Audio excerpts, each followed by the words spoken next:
filosofia e começa a entender Kardec, Kardec é brilhante. Agora tem um monte de centro espírita que parece que não entendeu direito o que Kardec está falando. Quando você vai tentar dialogar sobre a Gênese, 50% dos espíritas ficam para trás, porque eles não entendem o que é a Gênese. A Gênese é uma obra fantástica. Vários espíritas que se dizem de carteirinha, jamais leram as obras da Revista Espírita. A Revista Espírita deveria ser obrigatória a todo mundo que se diz espírita. Porque era ali que se revelavam as pesquisas de Kardec. Kardec, quando tinha uma descoberta, primeiro ele colocava na Revista Espírita. Tá? Então, muita gente não tem nem noção do que é a Revista Espírita. Foram 10 livros, 10 volumes da Revista Espírita. A FEB, quando falou assim, não, isso aqui tem que vir a público. A FEB editou 10 livros maravilhosos, que muita gente nunca nem leu, nunca nem sabe o que é isso.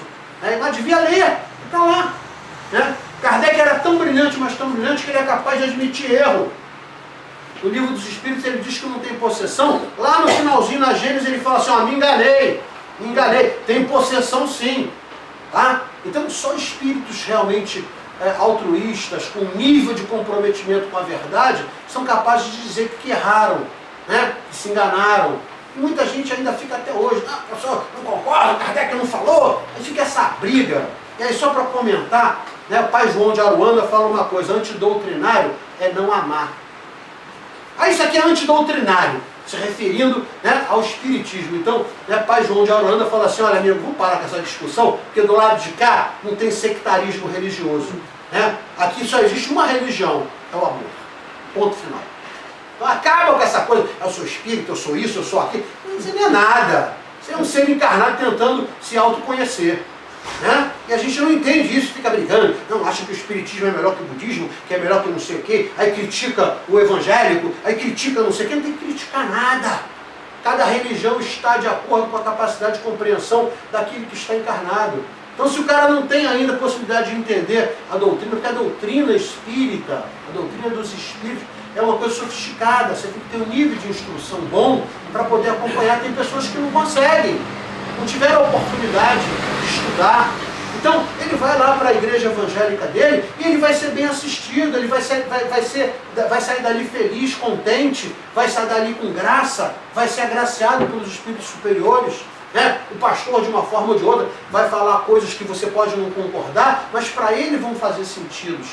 Ele vai falar assim, você é temente a Deus. Aí você fala assim, mas como você é temente a Deus? Deus é meu pai, é amor puro, como é que eu vou temer alguém que me ama? Mas para ele funciona, para você pode não funcionar. Então nunca vamos criticar a religião do próximo, nunca vamos criticar os meios pelos quais as pessoas buscam Deus. Que cada um vai buscar de uma maneira. Só que em determinado momento, com a maturidade e a compreensão, vocês vão entender que o caminho é um só. Vai ter que passar por Jesus. Vai ter que passar pelos ensinamentos do Mestre. Não tem outra forma de chegar a Deus. Porque, na realidade, Jesus personifica, ele encarna aqui, personificado na estrutura de radiação de Deus. Ele dá um exemplo de como o humano pode se iluminar. E é isso que a gente tem que entender. É esse caminho que a gente tem que trilhar. Então, a gente começa a ver o campo áurico aqui, por exemplo. A primeira camada, que é a camada etérica. A segunda, que é a camada astral, ou emocional. E a terceira camada, que é a camada mental. Cada camada dessa aqui está ligada por uma relação o quê? Etérica. Se a gente for estudar a fisiologia do corpo sutil, existem os canais de passagem, chama-se Sutratman, que eles perfazem o quê? A ligação entre o Antakarana, que é a conexão com o sagrado, que os evangélicos chamam da descida do Espírito Santo, Então quando eles estavam lá e os homens começaram a falar em línguas diferentes, dizem que a descida do Espírito Santo desceu e naquele momento eles começaram a falar a língua. O que na realidade aconteceu ali? Uma descida pelo Antakarana dos fluxos cósmicos que fazem com um impacto muito alto na aura, abre o que? O campo mental. Então abre a memória que está temporariamente bloqueada, porque quando você encarna, você tem coisas que você tem acesso do campo mental e tem coisas que você não tem. Tem pessoas que têm problemas que vêm para uma encarnação e não vão resolver aquele problema nessa encarnação. Aquilo está o quê? Bloqueado. Como se tivesse que uma imantação naquela área do campo mental. Então você não codifica aquela informação para o teu genoma. Aquela informação não vai para o teu corpo físico porque ele não foi para o teu DNA. Aí você fala assim, então, por quê? Porque os mentores, na hora de fazer o plasma, para plasmar o seu corpo perispiritual, entenderam que você ainda não tinha uma condição psíquica para suportar aquele fato. Pode ser uma dor, um resgate. Então a cada qual o tamanho da cruz, de acordo com a sua capacidade de comportá-la. Ninguém traz para si uma cruz maior do que a sua capacidade de carregar. Então isso é extremamente planejado. O planejamento espiritual de uma reencarnação é uma coisa assim maravilhosa. Não é dois papagaio de pirata que fica ali dizendo, vamos lá, não, é um laboratório inteiro trabalhando para plasmar um corpo perispiritual que vai adentrar ao fluxo materno, ou seja, ao ventre da mãe, em processos do quê? De giro. Por que a criança gira quando está? Porque a energia que está sendo colocada ali, que é exatamente a energia do corpo perispiritual, né, faz o quê? O fluxo de entrada, que é o giro. Por isso que a criança gira na barriga. Aí você fala assim, então, não tem nada por acaso. Então, quando a gente começa a entender isso, a gente vai entender o quê? Que a aura humana é um campo energético de propriedade de interações de força. Que interações de força são essas, Marco? Que, na realidade, interagem todo o campo áurico. As interações da força que a gente conhece. Gravitacional, eletromagnética, nuclear forte, nuclear fraca e a força de sincronicidade. O campo áurico interage com essas forças, permeia essas forças, troca energia com o ambiente, recebe a energia do ambiente e perpassa no corpo físico. Então o corpo físico está intimamente ligado, como diria André Luiz, né? Partícula a partícula, célula a célula. Por isso que o desencarne é uma coisa lenta. Porque tem o quê? Que separar célula a célula. E aí se eu recuar mais lá atrás, é partícula a partícula. E tem que o quê? Se soltar para poder fazer o desencarne. E depois que desencarnou, tá? A pessoa já está desencarnada, mas ainda não está livre. Porque ainda tem os fluxos dos chakras. Aí depois que terminou o fluxo do chakra, aí a pessoa realmente está totalmente livre. Né? Mas quanto tempo vai demorar isso? Depende de quê? Da tua própria estrutura psíquica. Aí eu sou uma pessoa muito materializada, então você vai ficar com medo de começar a sentir que você está saindo do teu próprio corpo. Né? Os fluxos, principalmente, né, o asna e o fluxo do plexo, né, eles são extremamente arraigados. Eles que te protegem, mas eles também te dão uma relação de sobrevivência. Então você vai fazer o quê? Caramba, não estou entendendo, peraí. Então você fica ali o quê? Amarrando mentalmente. Então a dificuldade é maior. Por isso você tem espíritos que vão ao seu próprio enterro, espíritos que às vezes são cremados, né, com a mesma orientação que é dada, de 72 horas, tal, que na realidade assistem a sua cremação e sentem as chamas. Porque são o quê? Espíritos que estão ainda muito ligados à matéria. Né? Então tudo vai depender o quê? Da tua compreensão sobre quem é você. Tá? Então, esse fluxo áurico aqui, esse campo energético, esse halo, né, ele faz a interação das forças do universo. Por isso é que mentalmente nós podemos o quê? Projetar energia. Então quando você projeta energia, você está doando parte do teu campo áurico. Está indo junto ali. Que é uma interação. A gente pode ver aqui ao lado, né, isso que eu falei, e essas energias que formam a aura também são identificadas como psicosfera. Ah, Bechara, peraí, eu já li que tem a psicosfera do planeta. O que é a psicosfera do planeta? É o somatório das psicosferas daqueles que estão encarnados e desencarnados. E a matemática no planeta Terra é de aproximadamente 30 bilhões de almas. Entre 7 bilhões encarnada e 23 bilhões desencarnada. Esse número está variando muito, porque tem muita gente entrando e muita gente saindo. né? Não dá para fazer uma estatística aqui, né? Ou uma planilha Excel para saber o quanto está saindo e entrando. Mas a gente sabe que esse número é o quê? É uma espécie de ritmo necessário que comporta o nosso planeta. Então, cada planeta, de acordo com o contexto do orbe, né? A gente consegue entender que existem vidas. E às vezes as vidas são intramarinas no mar. Puxa, Bechara, existe espírito no mar? Como é que é isso? Leia Aglon. Espíritos do Mar, do Ranieri. Fantástico. Tá? A teoria de espíritos que habitam a crosta terrestre, né? Os intraterrestres, os intramarinos. Né? Isso é uma possibilidade que é bem provável que existe. Porque são 30 bilhões de espíritos, dos quais 7 bilhões apenas estão na superfície do planeta Terra. E onde estão os outros? Está todo mundo desencarnado? Como é que é isso? Tem outra dimensão? Não tem? A gente ainda, né, sabe muito pouco, nós criamos hipóteses, mas são hipóteses extremamente plausíveis. São hipóteses que, à medida que a ciência avança, elas vêm sendo testadas e verificadas como verídicas. Tá certo? Então vamos lá, técnica de fechamento da aura. Primeiro, nós somos um campo eletromagnético, concorda? Se todo mundo concorda que nós emitimos ondas e partículas eletromagnéticas, por quê? Nós temos um circuito elétrico, que é o sistema nervoso, e esse sistema nervoso, ele pode ser acionado, né, mentalmente. Então, por exemplo, eu sei que o meu campo áurico, ele circunda o quê? Uma energia eletromagnética ali. Eu posso fechar ele, ou eu posso abrir ele. Então, algumas técnicas de fechamento da aura. Por exemplo, posição de interação com o ambiente da aura. Olha só, aqui eu estou o quê? Aberto, né? Beleza, aqui, ó. Mão aqui, mão aqui. Aqui eu fechei, ó. Fechei o circuito. Quando eu fecho o circuito elétrico, o meu campo magnético, que trabalha, né, normalmente perpendicular, aqui está o campo elétrico correndo aqui, e o magnético, né, está sempre numa direção, vamos dizer assim, de ângulo de 90 graus. Então, o que ele faz? Ele faz o fechamento do campo áurico. Tá? Essa posição é uma posição de defesa. Você está num local que você não confia direito, de repente o cara cruza o braço, cruza a perna. Tá? O que você está fazendo? Está se protegendo. Tá? Ah, mas olha só, eu estou me protegendo aqui, mas só estou pensando besteira. Já não estou nada. Né?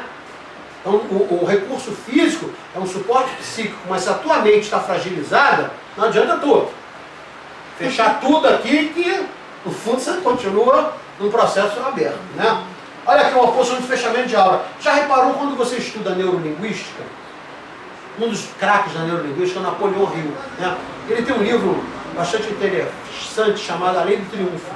E ele coloca que toda vez que você vai conversar com uma pessoa, dialogar ou negociar, o que seja, né? Quando a pessoa cruza o braço, é que ela não está muito interessada no que você está falando, e no fundo ela está meio que te repelindo. Né? Tem outras formas de entender, e eu passei esse material para vocês quando eu falei de comunicação e relacionamento humano. Tem uma tabela ali, que é da neurolinguística, que mostra que cada tipo de comportamento, cada gesto que a gente tem, manifesta uma intenção, tá? Mesmo que inconsciente. Uma técnica para cortar elos, o que a gente sabe? Vocês lembram do vídeo, em determinado momento, depois que ele terminou de fazer o tratamento, ele fez um corte? Tá? Então, quando você faz o corte, significa o seguinte: se eu interagir com o campo áurico de uma pessoa, quando essa pessoa for embora, eu continuo ligado a ela. O que eu faço normalmente? Eu corto. Na Casa da Luz, quando a gente termina o trabalho, né, recomenda-se que você faça a limpeza, normalmente girando para o lado esquerdo. Mas, ao mesmo tempo que eu estou fazendo a limpeza, eu normalmente termino assim: fiz a limpeza e faço isso. Ó. Eu faço o corte do elo. Por quê? Houve uma dedicação de integração energética da minha parte para com o paciente. Eu interagi com ele. Né? E pode ser que tenha sobrado resquícios fluídicos em mim. Então eu corto ela completamente. Ah, deixar a besteira. Não precisa, a espiritualidade faz isso. Mas até quando a gente vai ficar dando trabalho para a espiritualidade? É isso que a Dona Maria Modesto Cravo fala. Vamos ser mais responsáveis mediunicamente. Nós temos que ajudar os espíritos da mesma forma que eles nos ajudam. Que muitos dos espíritos que trabalham conosco foram parceiros, nossos comparsas, de fazer maldade no passado, sabia? Quando a gente acha que mentor é um anjo de luz, altamente iluminado, está totalmente enganado. O seu mentor é alguém muito próximo a você, que te ama e veio, na realidade, numa condição melhor para poder te orientar. Ele está ali junto com você. Chico tinha Emmanuel como mentor, mas em vários livros você sabe que essa correlação poderia ser invertida. Chico poderia ser mentor de Emmanuel, e Emmanuel está encarnado. Aí a gente deve estar com uns 13 anos já, aqui no interior de São Paulo. Então você começa a ver que na realidade o mentor é um espírito. Muitos espíritos que trabalham às vezes na Umbanda, por exemplo, quando é dia de esquerda, são espíritos que precisam de instrução, que precisam de educação. Então, o espírito falou uma besteira lá qualquer, o pessoal fala, não, foi o espírito que falou. Eu falo, normalmente eu sou educador de médiuns, então eu falo assim, não, olha só, o médium, olha só, ele está falando intuitivamente, está te inspirando a falar. Agora, a boca é sua. A responsabilidade de sair da sua boca é você. Então você é que negue a saída dessa besteira aí. E eduque ele, para que ele tenha um comportamento. Então você vê, às vezes, na Umbanda, se usa o álcool. Hoje eu trabalhava num centro no Rio, que nem o álcool mais a gente usava para evitar esse animismo. Então a gente trabalhava com ervas, com chá. Tem o mesmo efeito de se tornar volátil. Mas o álcool é um bom volatizador, para espargir elementos densos. Então, quando a entidade, seja um caboclo, dá uma bolada lá no álcool, ele bafora o álcool, é para que aquela relação etílica penetre o campo mental e possa espargir, tirar. Não é para o médium ficar bebendo a cachaça um litro todo. Aí você pergunta, vem cá, meu filho, você veio aqui para beber ou para trabalhar? Então, a gente vê às vezes coisas que acabam deturpando o trabalho da Umbanda, que é lindo. O trabalho da Umbanda é 99,99% igual ao do Espiritismo. É a mesma coisa. A única diferença é que o médium Umbanda tem que ter, na realidade, a obrigação de incorporação. Só isso. E você trabalha nas casas espíritas sem necessidade de incorporar. Mas você vai ser sempre assistido. Tem determinadas relações mediúnicas de acoplamento que o médium começa a fazer um monte de gaiatice lá, pular e gritar e não sei o quê, e você olha, o espírito está a 3 metros dele. Por que esse cara está pulando? Não está sabendo interpretar a vibração que o espírito está tentando passar para ele. De ficar gritando, de fazer um monte de gaiatice, porque aquilo não é um espetáculo circense. A incorporação nada mais é do que uma passagem, um acoplamento entre a entidade que se apresenta para trabalhar junto com você. Eu não preciso ficar fazendo espetáculo circense para fazer isso. Eles estão perpetuando a cultura indígena, bacana, como perpetuação da cultura, lindo. Agora, para o trabalho mediúnico, filho, não precisa. É puro animismo. Então, a grande maioria dos espetáculos circenses que a gente vê em centros de Umbanda, e eu posso falar isso com muita propriedade, porque eu sou médio de Umbanda, eu sei o que é incorporar um preto velho, eu sei o que é incorporar um caboclo, eu sei o que é incorporar um Exu, porque eu trabalho com todos eles, e a incorporação é sutil. Vem, tu sente a presença, só escuta assim, estou aqui. Só pelo fato de, estou aqui, opa, e eu não pulo, aí fica o cara com cara de mal. Já viu o espírito de luz com cara de mal? Para pensar. Então essa cara de mal, isso é animismo. Vai querer o quê? Falar para mim? Eu sei o que quer. Dar passagem para fazer uma incorporação, então não vai me enganar. Então eu chego no médico e falo, tá fazendo cara de mal por quê? Tá duvidando de mim? Não, estou duvidando do médium. O médium que está fazendo palhaçada. Por que você está com essa cara de mal? Se você está com essa cara de mal, você por favor se retire aqui. Isso aqui é a casa de Jesus. Você veio aqui para trabalhar, não é para assustar as pessoas não, tá? Aí o médium, puxa, você foi um pouco severo lá com a entidade. Eu falei, não, fui severo com você. Você que está fazendo besteira, você que tem que saber interpretar a vibração da entidade para poder manifestar. Porque eles não vieram ali para fazer espetáculo circense, de ficar andando de um lado para o outro com cara feia. Que é o que você mais vê. Ele falou assim, amigo, olha só, não é nada disso, você não está entendendo. Vai lá atrás, 1908, estudar o cara que trouxe a Umbanda para o Brasil, o mundo, que é o médium Zé Fernandino de Moraes. A tabaque, na realidade, não é da Umbanda. A tabaque é do candomblé. Casas cruzadas com a cultura africana é que puxam o atabaque para a Umbanda. Mas na Umbanda natural, de Zé Fernandino de Moraes, de 1908, não se tem atabaque.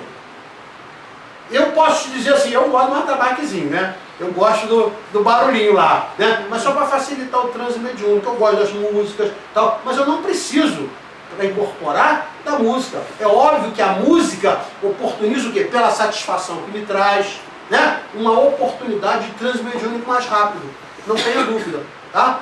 Então, mas é desnecessário, porque eu incorporo também fazendo tratamento, né? Na Casa da Luz, eu trabalho acoplado direto, né? Eu estava até comentando aqui, teve umas 2 semanas atrás, você entrou para o primeiro paciente, eu me concentro, né?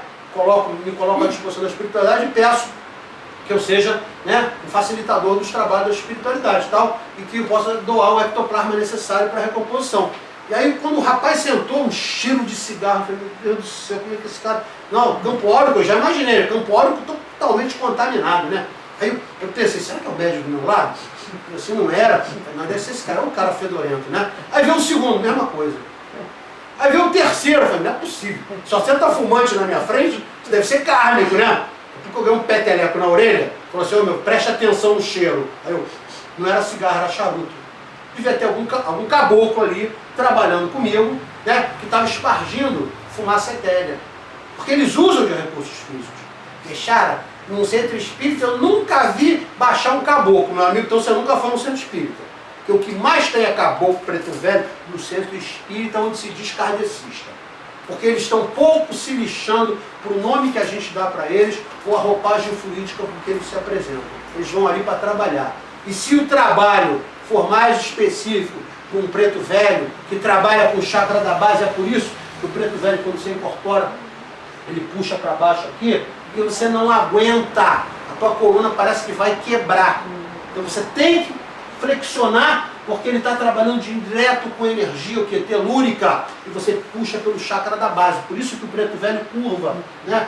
Você não consegue, a dor é muito grande. Eu já tentei uma vez, estava com o preto velho, incorporei, eu falei assim, não, eu vou segurar, não vou, não consegui, eu não aguentei, eu tive que curvar. Por isso que eles trabalham sentados, porque eles estão fazendo o quê? Puxando a energia telúrica para desmanchar a goécia, que é magia negra, né? Que existem trabalhos, como a gente falou, que precisam ser desmanchados. Por quê? Porque em determinado momento aquele encarnado permitiu, né, ou deu acesso àquele trabalho de entrar. Tá certo? Então, essa técnica de cortar elo, na realidade, é comum. Às vezes você está com uma pessoa que chega para você, oi, tudo bem? Pô, você aqui, a minha avó está doente, cara. Ih, pô, ontem meu primo, nossa, pô, não faleceu, foi. E anteontem, nossa, rapaz, tinha uma vizinha lá em casa, olha, até caiu, teve um zigue-zague, até pensei que ela estava possuída por alguma coisa. O cara só fala desgraça. Aí você sai dali, você está carregado, corta o elo, faz uma prece, corta o elo. O elo quase sempre se liga, principalmente pelo plexo solar. Então, mentaliza e faz uma prece para higieniza aqui. Imagina um sol em cima da sua cabeça e te varrendo e corta o elo. Por quê? Porque essa pessoa te carregou de coisa ruim. Aquelas pessoas que, igual aquele hard, né? Ó, de azar. Tudo está errado na vida dele, ele anda com a nuvem negra em cima, onde ele vai. Tem pessoas que são assim. E aí você conversa com ela e você, meu Deus do céu, o cara é um vampiro, me sugou energia. Então você tem que aprender a cortar ela. É uma técnica. Cortou aqui e mentaliza, pai, higieniza, tira, né? Sol, tô no sol, pai, varredura solar, me limpa aqui, pelo amor de Deus. A gente tem tanto recurso da natureza que a gente pode utilizar. Vai para a beira do mar, né? Aquela despolarização, ionização do sal que sai do mar, né?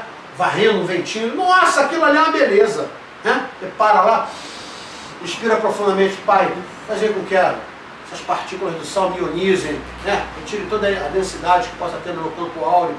Então você sai dali limpinho, cheirosinho, certo? Um abraço. Abraço, tem muitas pessoas que chegam, eu estou cansado, aí você tem um médico lá que saca, fala, me dá um abraço aqui. Você está doando energia e amor. Às vezes você dá um abraço numa pessoa, é simplesmente o quê? Às vezes você sabe, nossa, meu cara está contaminado, que tem a possibilidade de ver, nossa, cheio de ponto preto, eu não vou botar a mão ali não. Não, é ali, Jesus já trabalhava onde? Com leproso, com ladrão, com coisa ruim. Né? Se fosse para trabalhar só em local chique e bom, não precisava, né? Então o que você faz? Eu vou lá, meu amigo, vem cá, não precisa falar nada, dá um abraço, legal, pai, deu de mim os fluidos necessários para a recompensação do irmão, acabou, estou me sentindo até melhor, te abracei, essa vampiro desgraçado, eu vou metade da minha energia. Mas é amor, é doação, né? Então assim, você tem que ter até consciência disso. Às vezes o teu abraço está equilibradinho, vai equilibrar aquela pessoa que está desequilibrada. Né? Técnica do chakra do coração. Concentra-se no chakra do coração e abençoa uma pessoa com amor. Né? Então você imagina o que? O teu chakra do coração abrindo, normalmente para conectar o chakra do coração, Antakarana, está conectado pelo chakra da coroa, né? Não precisa fazer assim, Jesus te ama! Nada de galhofice, né? De gaiatice, né? Discreto, tá? Bota a mãozinha aqui. Deixaram, não dá para botar a mão que as pessoas vão interpretar. Mentaliza então, né? Tira de mim a energia do amor, passa para essa pessoa, né? Aí você passa para uma pessoa aqui mal encarada, cheia de problema, né? Mentaliza o quê? Principalmente a área essa área onde você tem, né? O mestre, né? O Ajna, o Guru Chakra e o Chakra da Coroa, né? Energiza ele ali, tal, né? Energiza o coraçãozinho dele, o plexo dele e tal. Então, a gente, o que não falta são pessoas para você ajudar. Né? Se você olhar no seu trabalho, dentro da sua casa, está cheio de pessoas desequilibradas. O número de pessoas desequilibradas é muito maior do que o número de pessoas equilibradas. Eu trabalho num local que o desequilíbrio assim, é uma coisa assim, né, muito natural. As pessoas são arrogantes, prepotentes, acham que são donas de alguma coisa, esquece que vão morrer, vão para debaixo da terra igual o mendigo que está ali na esquina, acham que são melhores porque estudaram ou porque tem uma posição que é efêmera, né? E assim, um vai da valsa em relação a espíritos obsessores que acompanham essas pessoas. E você olha na sintonia delas, fechada, meu Deus do céu, né? Aí o pessoal fala assim, vai na sala do Bechara, é macumba pura, é vela de manhã, é incenso o dia todo, é prece pra cá, eu boto prece, tem a prece de São Jorge que eu adoro, acho linda, né? E eu faço prece mesmo, eu faço em voz alta. Quando chega cedo lá, eu chego cedinho, eu sei, Natal, deixar fazendo a macumba dele. Estou fazendo minhas preces. Né? Pedindo para quê? Para jogar para fora toda a energia ruim e ainda selo a porta. Né? Eu trabalho com ponto arriscado, né, na Umbanda, eu tenho um ponto arriscado de proteção. Eu selo a porta, selo tanto a entrada quanto a saída, tá? São duas portas, e selo tudo. Falo, ó, quem entrar aqui, amigo, vai deixar, né, a sua prepotência, a sua arrogância lá para fora. Né? Que debaixo das patas do seu fiel ginete, os inimigos fiquem submissos a vós. Né? Como diria a prece e a oração de São Jorge. Né? Que na realidade Jorge é um espírito, né, que na Umbanda a gente chama de Ogum. Vamos lá. Técnica de transmutação. Projetando energias rosa ou dourada. Você tira onde? Do coração. Cara, no fundo tudo é mentalismo. O princípio hermético do mentalismo é fundamental. Releiam o material que a gente entregou a vocês sobre os 7 princípios do mentalismo, que são utilizados em todas as técnicas, sem exceção, de tratamento e cura. Tá? Os princípios herméticos são utilizados em todos os processos, em todas as escolas esotéricas com S. Né? Qual a diferença? Do esotérica com S, com exotérica com X, esotérica com S, junta religião, filosofia e ciência. Exotérica só passa o que? A religião. Né? Então todas as escolas esotéricas, na realidade, utilizam o mentalismo como forma de produção, forma de agir. Ok? Técnica para ampliar e fortalecer a aura. Tá? Exercícios físicos, meditação, pranayama, né? Pranayama, yama prana. Então prana é o que? O fluido vital, né? É o que nos dá a vida. Yama, troca com o fluxo de respiração. Então são técnicas e práticas que fazem com que você fortaleça a sua aura. É quando você pega uma pessoa que gosta de malhar, né? Você olha assim o campo áurico dela, é um campo áurico bom. Ela tem uma estrutura áurica legal. Por quê? Porque o exercício físico te dá essa oportunidade, te dá essa possibilidade. Se ela fizer higienização mental ainda, meditação, nossa, maravilha. Né? Deixar eu não consigo porque eu tenho um problema. Faz técnicas, né? Faz yoga. Não a hatha yoga no conceito de posicionamentos, asanas, não isso. Mas faz técnicas de meditação, né? Aprende a respirar melhor. Para ver como é que a sua vida vai melhorar assustadoramente. Por quê? Porque fortalece o seu campo áurico. Né? Aqui um campo áurico reduzido, ó, ele quase que faz o contorno do corpo, e um campo áurico expandido, onde ele abre. E as pessoas notam, quando você se aproxima, pô, é legal se aproximar dessa pessoa, tem uma energia boa. Já viu gente falando isso? O campo áurico está né, expandido.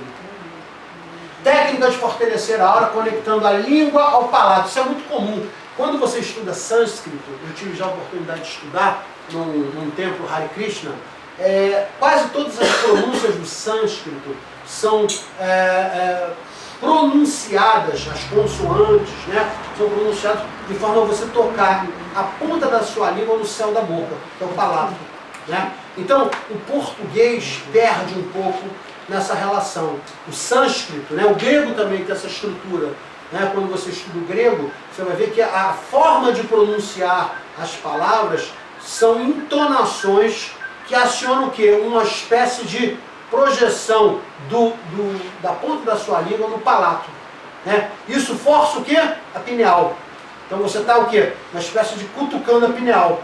Às vezes você, no trabalho mediúnico, se você fizer simplesmente isso aqui, ó, conectar o céu da língua ao palato e fizer uma vibração de baixo para cima, você sente que a pineal parece que ela começa a bombar, ou seja, ela começa a oscilar, e ela precisa oscilar para quê? Para emitir o hormônio que ela emite, que é a melatonina.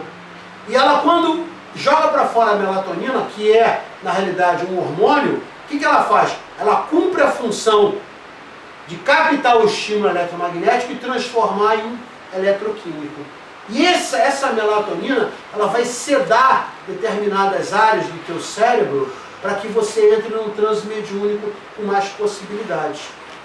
A melatonina é o mesmo hormônio que produz o quê? O sono. Pessoas que têm problema na glândula pineal, na produção da melatonina, têm dificuldades para dormir. Né? Aí você fala assim, poxa vida, em vez de ficar tomando Rivotril, Diazepam e outras coisas assim, se você fizer alguns exercícios básicos, né, de sonorização com a inserção da ponta da língua no palato, tá, e padrões vibracionais, jogando para cima, se você fizer esse exercício durante um tempo, em pouco tempo você volta a dormir sem tomar diazepam. Tá? E você comanda, né, que o corpo é seu. Quem é o comandante das coisas do seu corpo? É você enquanto espírito. Você é o comandante. Você é espírito. Então você que vibra. A produção mental é sua.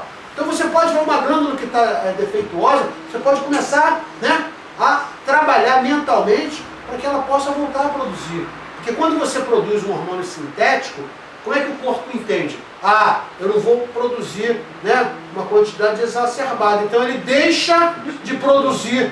Então quanto mais você toma uma coisa sintética, mais você inibe a produção do teu corpo. Né? Os psiquiatras me odeiam quando eu falo isso, mas eu vou falar. Né? Quando você toma um tarja preta, né, e a psiquiatria vai ter que rever os seus conceitos de recomendar remédios tarja preta, você tem vários tarja pretos que bloqueiam literalmente a estrutura dos chakras, prejudicam as redes etéreas que fazem a proteção dos chakras e por muitas vezes até rompem. Então, tarja preta é uma coisa extremamente nociva. Eu acredito que nos anos, né, que ainda estão por vir, aí nas futuras escolas de medicina, os psiquiatras vão ter que refazer os seus cursos para não achar que tudo é desequilíbrio X que tem que dar uma tarja preta para compensar. Está acabando com a estrutura energética daquele ser. A não ser que aquela pessoa esteja muito lesada, olha, nesse momento é SOS, aí tudo bem, durante um período. Tá? Mas a partir do momento que isso se torna uma prática, isso é extremamente nocivo à estrutura energética da pessoa. Porém, não vamos aqui entrar nessa seara, porque depois, né, você vai para a internet, você fala, esse cara está criticando os métodos, não estou criticando nada. Estou só dizendo que, como todas as ciências, a medicina e principalmente a psiquiatria vai ter que rever seus conceitos, porque são muitos conceitos ainda ligados ao término da Segunda Guerra Mundial. Tá? Não tem muito tempo que a gente ainda vivia choque, hein? Choque elétrico. Tá? Então, eu trabalhei 1 ano no manicômio, eu sei o que é isso, eu vi na prática.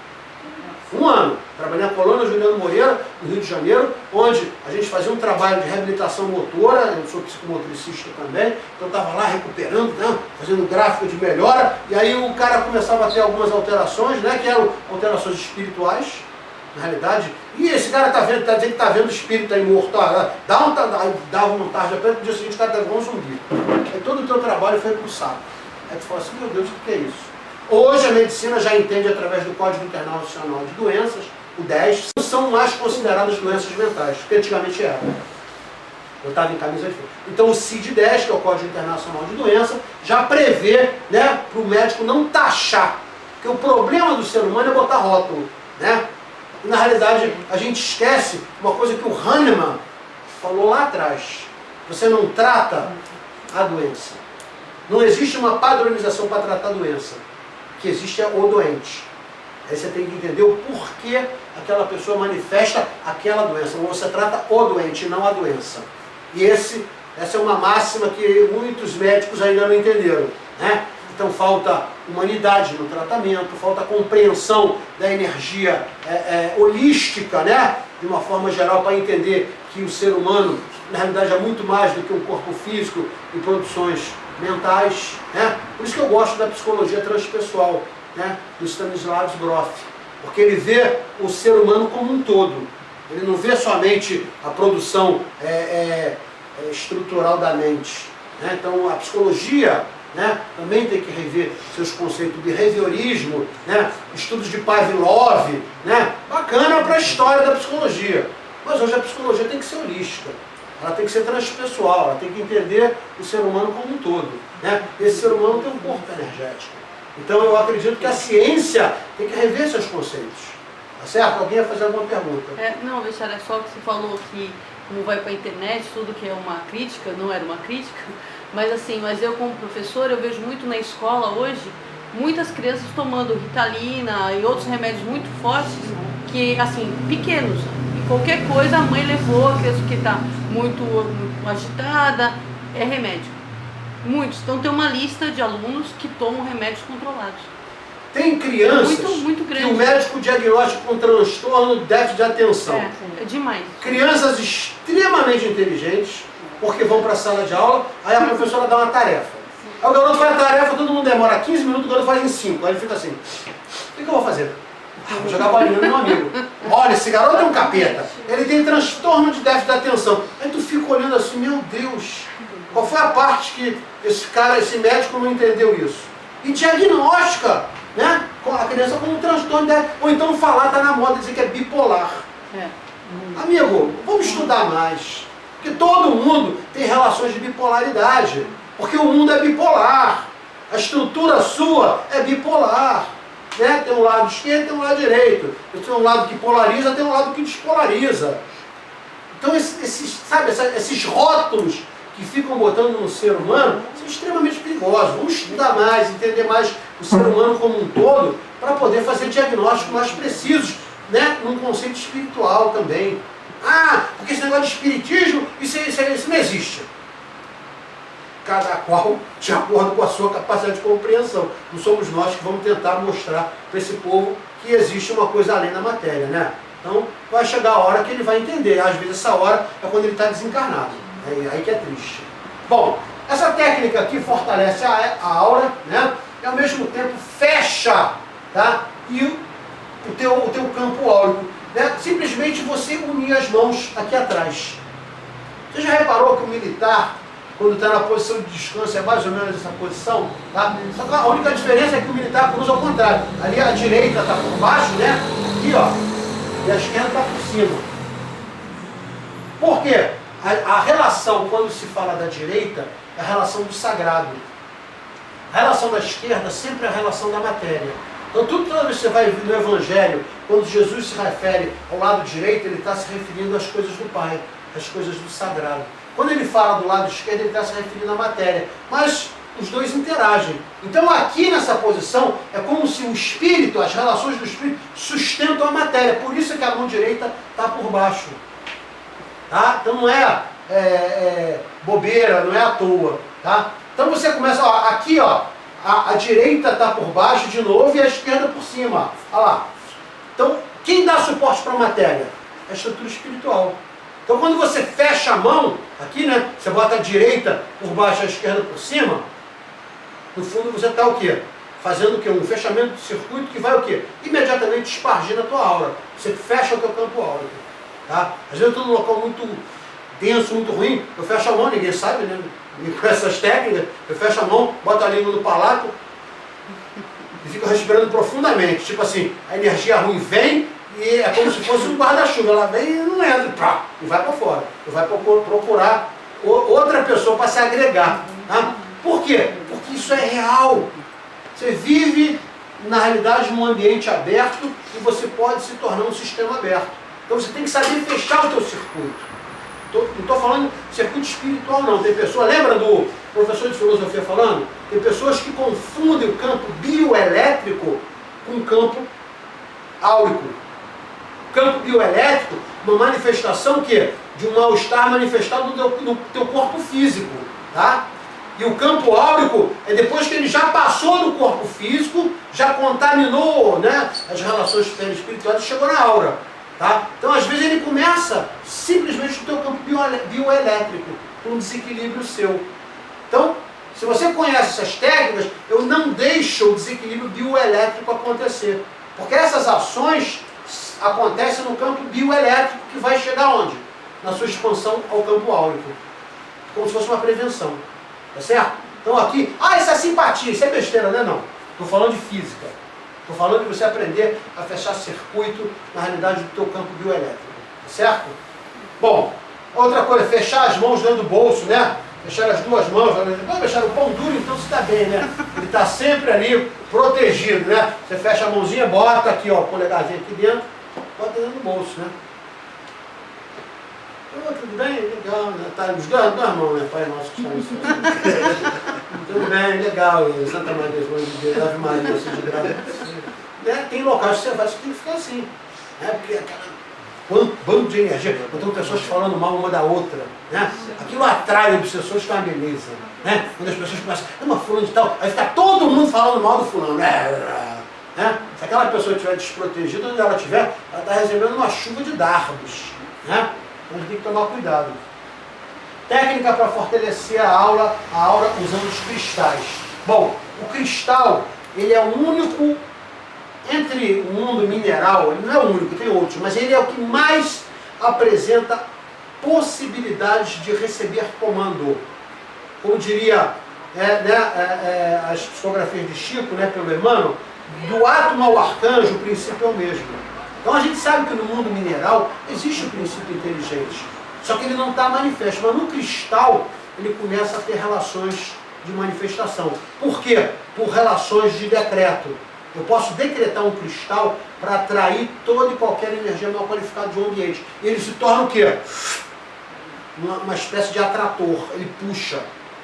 Tá? Então, as partículas dos cristais são extremamente sofisticadas. Se você olhar, se você for lá estudar no Vale do Silício, você vai verificar que os melhores computadores, na realidade, são feitos de quê? De cristais de quartzo, né, que são utilizados. Os melhores cortes e mais precisos são feitos com cristais de quartzo. E N outras. Então o cristal tem um monte de propriedades. O país, nosso Brasil, coração do mundo, pátria do Evangelho, é, de todos os solos, o que mais canaliza, o que mais tem cristais. Por isso é que nós somos o país que mais atrai raios do mundo. No planeta Terra, o pedacinho de chão que mais atrai raios no mundo é o Brasil. Por que será? Será que é alguma coincidência de nós sermos o coração do mundo, pátria do Evangelho? Claro que sim, claro que sim.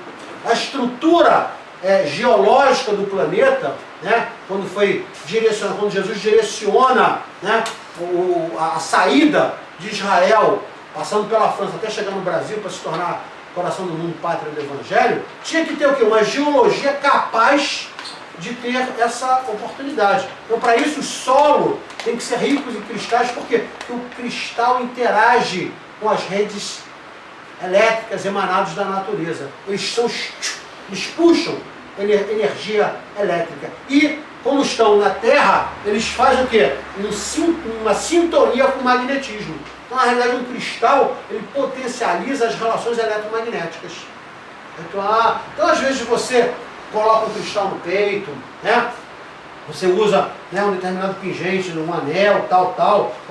Quando você quer, às vezes, fortalecer, você trabalha com cristal. Por quê? O cristal, quando a gente trabalha com ele, ele potencializa. Então, por exemplo, nós na Casa da Luz trabalhamos com cristal. Eu já estou acostumado a trabalhar com cristal há muitos anos, como médium, né, trabalhador, né, de Pranic Healing e tal. A gente trabalha com cristal. Então, o que o cristal faz? Ele potencializa. Então, ele, em vez de eu levar, por exemplo, 20 minutos fazendo uma limpeza de uma determinada pessoa, eu usando um cristal eu vou levar 5. Mas o cristal também tem que saber ser bem utilizado. Às vezes ele potencializa tudo energético.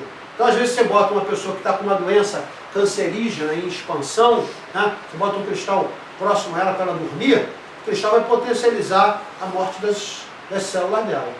Então tem que saber utilizar o cristal, não é simplesmente a galega, né? Então vale a pena a gente pensar, né, nessa relação. E outra coisa, é sempre bom antes de usar um cristal, você higienizar ele, limpar ele o quê? Coloca ele dentro de uma bacia de água, né, com sal grosso, né, ou sal para o quê? Ionizar as partículas, que ele capta a partícula. E depois que você higienizou tal, deixa ele pegar sol. De manhã lá, meia horinha de sol, para potencializar ele de novo. É como se você estivesse purificando a molécula de água do Masaru Emoto, para ele voltar a ter a estrutura sextavada lá, como se fosse a água. Tá? Então tudo que você vai usar, que você usou durante o dia todo, sujou. Você, né, conviveu com aquilo, tal, chega, higieniza ele, potencializa ele energeticamente de novo e volta a usar. Tá? Mas na realidade, ó, é isso aqui que funciona. Quando eu consagro, a gente chama de consagrar o cristal, e a consagração do cristal é feita com os elementares da natureza, né? Você faz num local que tenha muito prana, tipo uma floresta, que tenha terra, né? Que tenha o raio solar, que tenha o vento. Eu vou utilizar, e aí eu mentalizo o quê? O fogo etéreo para poder fazer a varredura, que pode ser através, né, do sol. Então você está o quê? Canalizando ele para as energias da natureza.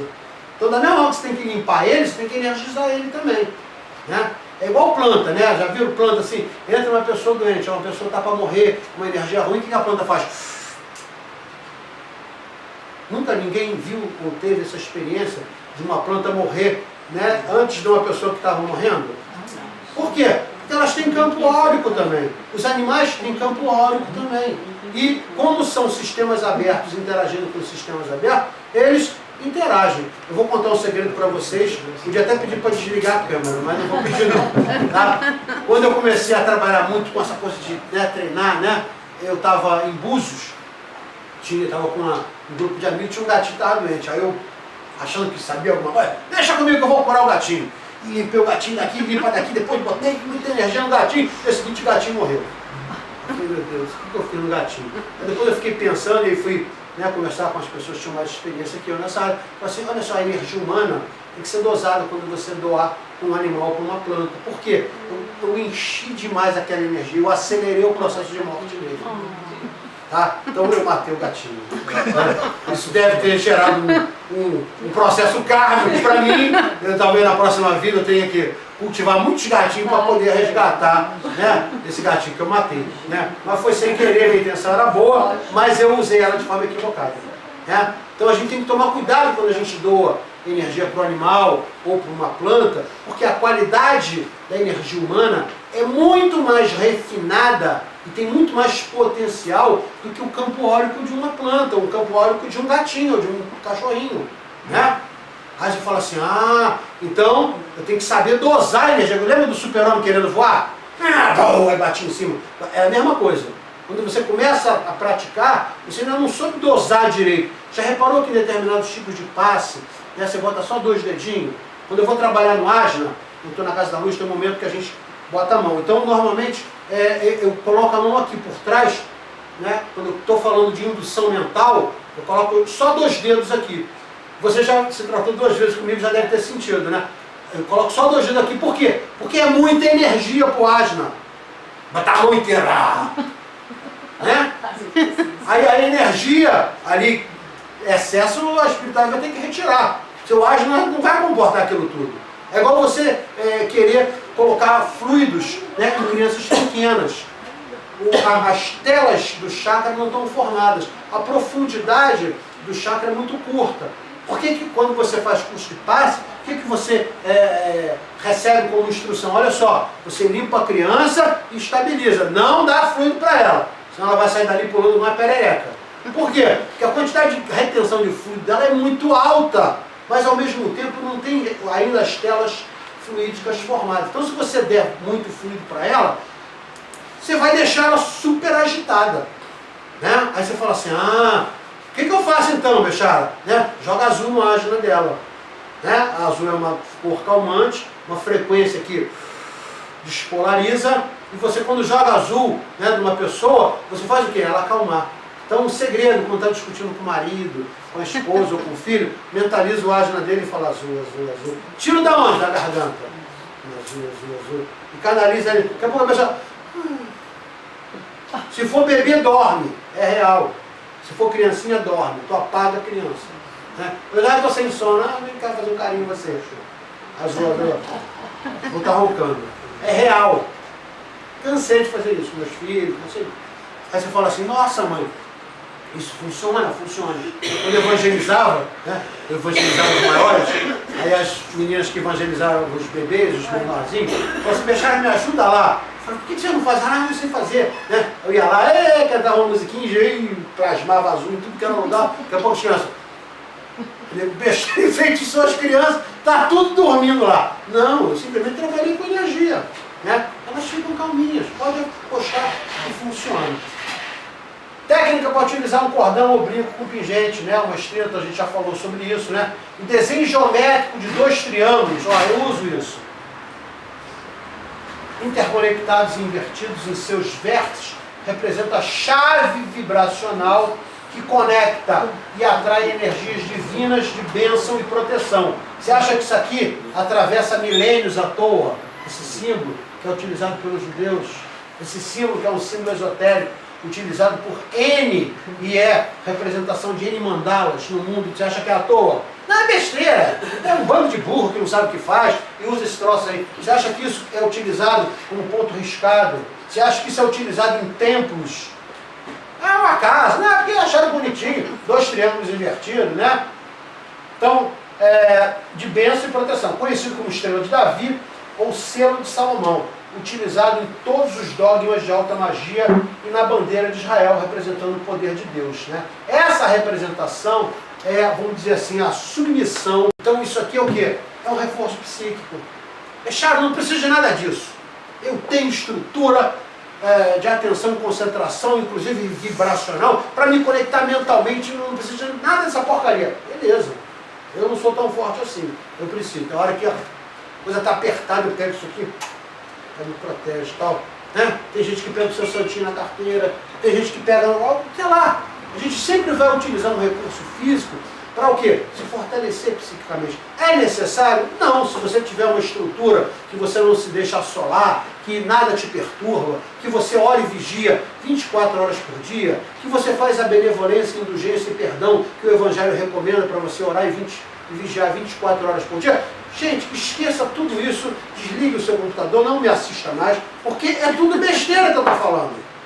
Agora, se você tem problemas, se você vê um programa de televisão e você se identifica com o personagem que está fazendo a vingança porque perdeu a família toda, se você se identifica com aquele cara que reclama do político que corrompeu o dinheiro público que deveria ser utilizado em benefícios sociais, se você se revolta com coisas que são feitas por muita gente má, você está, na realidade, adentrando as portas de um planeta de expiações e provas e você se contamina com essa porcalhada toda. O pentagrama. 5. Esse é meu ponto arriscado na Umbanda. Tá? O ponto arriscado que eu trabalho é com esse aqui. Normalmente esse ponto arriscado, ele tem a representação humana. Né? Primeira ponta, as duas e as duas de baixo. Ele é a representação do homem. Eu falei isso na aula passada. Quando Pedro é crucificado de cabeça para baixo, né, esse símbolo é o símbolo da bruxaria. Você submete o chakra da coroa às trevas. Então, quando Pedro é crucificado de cabeça para baixo, Não foi porque ele só disse, né, eu não tenho honra, né, nem mérito para ser crucificado igual ao mestre. Não, quem sabia e botou ele de cabeça para baixo, sabia da representação. E Pedro sabia também. Só que, né, o espírito já preparado não se deixa abater. Mas o cara que botou ele de cabeça para baixo para crucificar, simplesmente quis mostrar o seguinte, ó, o teu Deus está nas trevas. Vai morrer crucificado com a cabeça voltada, ou seja, com o teu chakra da coroa voltado para o mundo material. Porque o Cristo, né, que é representado, personificado pelo nosso irmão Jesus, ele morre o quê? O chakra da coroa para cima. Nem o osso é quebrado. Fica só 3 horas na cruz. Né? Então, tem uma representação aí. Então, quando você fala, eu tenho ele mais aqui na frente, deixa eu ver se eu tenho. Não, acho que eu não tenho não.